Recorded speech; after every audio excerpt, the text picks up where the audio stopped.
Today, Bitcoin is now legal currency in El Salvador, but will other countries follow suit?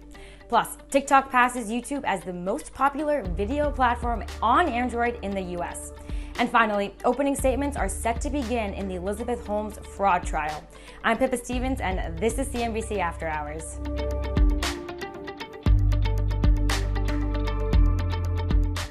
Stocks were mixed today, with the Dow falling 0.75% and the S&P 0.33%. Investors are worried about the Delta variant and how it could slow the economy. Meanwhile, the tech-focused Nasdaq ended just slightly higher. It was a rough day for crypto as well, with XRP and Litecoin dropping 20%, Ethereum falling 13%, and Bitcoin down 10%. The sell-off came on the same day El Salvador launched nationwide acceptance of Bitcoin. It's a first for the digital currency.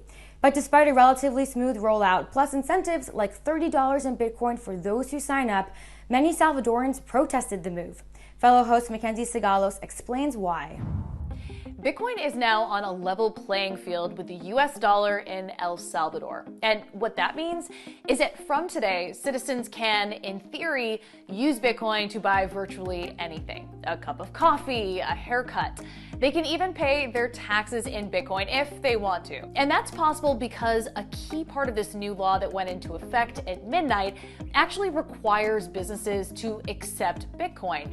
And it strongly incentivizes the population to take part in the Bitcoin economy by offering them free Bitcoin just for signing up for the government's official Bitcoin wallet. Now, people across El Salvador, as well as the diaspora, have been successfully downloading the wallet and getting their $30 reward for doing so, which is no small sum in a country where the average minimum monthly wage is $365. But not everyone is excited about this. Nearly 70% of Salvadorans surveyed last week said that they don't support the move.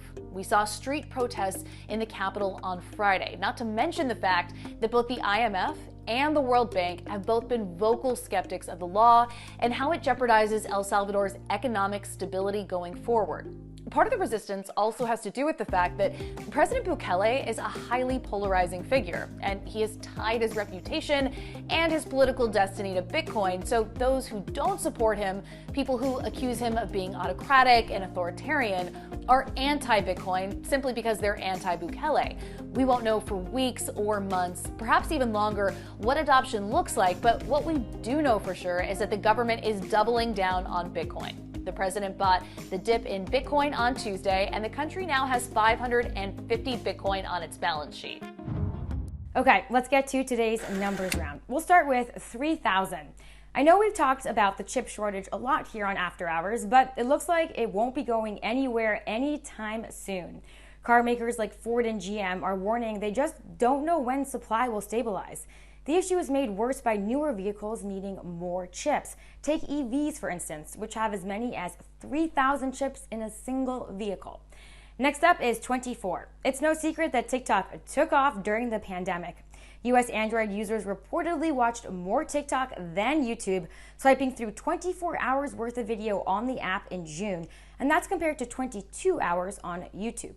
And by the way, check out CNBC's TikTok at CNBC Make It. We post some pretty cool stuff. And finally, 13. Opening statements in the Elizabeth Holmes fraud trial begin tomorrow.